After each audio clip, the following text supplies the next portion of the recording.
සානක පොසොන් පෝය දවසේ උදේම නැගිටලා දන්සල් වඳින්න ගියාලු. දවල් වෙන්න සානකට පොඩ්ඩක් බඩගිනි තාවලු. මොකද එයාට හම්බ වුණේ අයිස්ක්‍රීම් දන්සල් විතරයිලු. ඉතින් සානක ගත්තලු එයාගේ ගෙදර ඉන්න වයිෆ්ට කෝල් එකක්. දන්සල් කියන්නේ බබා මෙහි අඩියෙන් අඩිය දන්සල්නේ. මොනවද ඉතින් කෑවේ? ගොඩක් මිතින් අයිස්ක්‍රීම් තමයි. ඔයාට කියන්න හැම තුම්මන් හන්දියකම අයිස්ක්‍රීම් දන්සලක් තියෙනවා.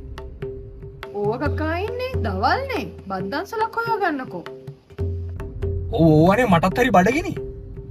කොහෙද තියන්නේ ඉතින් අයිස්ක්‍රීම් නේ? බද්දන්සල් ඇති. හම්බුන්නේ නැත්තම් මේ පැත්තෙන් එන්නකෝ. මෙහෙත් කෑම තියෙනවා. නෑ හම්බේ. මේ මං එනම් තියෙනවා හොඳේ. බයි ඔයා කාලේ ඉන්න.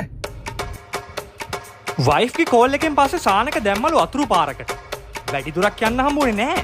සානක දැක්ක ටෙන්ට් එකකට වෙලා මිනිස්සු බත් කනවා. මේ තියෙන්නේ බඩු. පිංගම් වගේක් තියෙනවා කියන්නේ බත් වෙන්නේ නැති.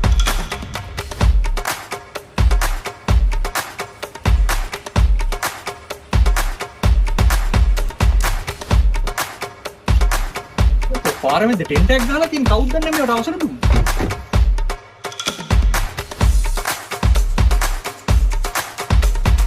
කොමාලි බැනර් එක? බැනර් එක තාම නෑ අයියේ. හදිස්සියනේ. පොසොන් පෝය දවසේ ඉතින් මිනිස්සු වට වෙලා බෙදන් කරනට අමුතෙන් මොකටද බැනර් නේ? මම බෙදන් එන්න.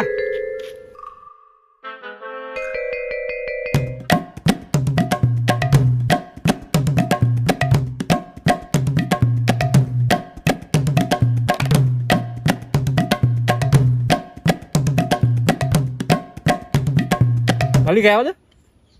හදිසියක් නෑ අයියේ. වැඩ ටික ඉවර කරලම කනවා. අයියා ටෙන්ට් එක ඇතුළට ගියා නම් හරිනේ. මෙතන ෂේප් බා. කුලනුත් වදිනවනේ. අඩියෙන් අඩියට අරහේ අයිස්ක්‍රීම් දන්සල්. පොසොන් පෝයනේ.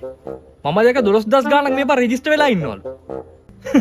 මොන 12000ද? ඊට වැඩි බා. මේ ටිකටම මං හිතා 20ක් විතර මම පහු කරන් ආවා.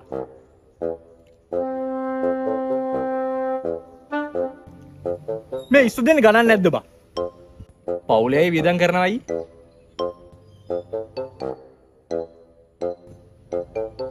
තනි පවුලක් කරනවා කියන පට්ට වියදමක් ඇතිනේ බා. ඔයාලා නැද අවුරුද්දට මේකයිනේ. ඒක නම් ඇත්ත. ගිය අවුරුද්දේ වෙසක් පොයට. මේ අවුරුද්දේ පොසොන් පොයට. මේ පාර වෙසක් වලට මොකෝ උනේ? වෙසක් පොය දවසේනේ වැටුනේ. වැටුණා? අන්න බොඩි එක ගෙනාවා. අපි හිතුව ඊයේ රෑම හම්බෙයි කියලා. කො බැනර් එක තාම ගෙනාවේ නැද්ද බං? බොඩි එක? මොන බොඩි එක? මලගෙදර බොඩි එක?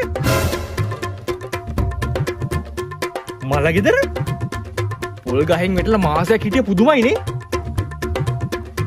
යකෝ මේක දන්සලක් නෙවෙයිද? දන්සල්? පිසුදොයි? අර ගෙදර මිනිහා මල අයිඩ නැතිඳ මෙහෙ කන්න දෙන්නේ. ඈ?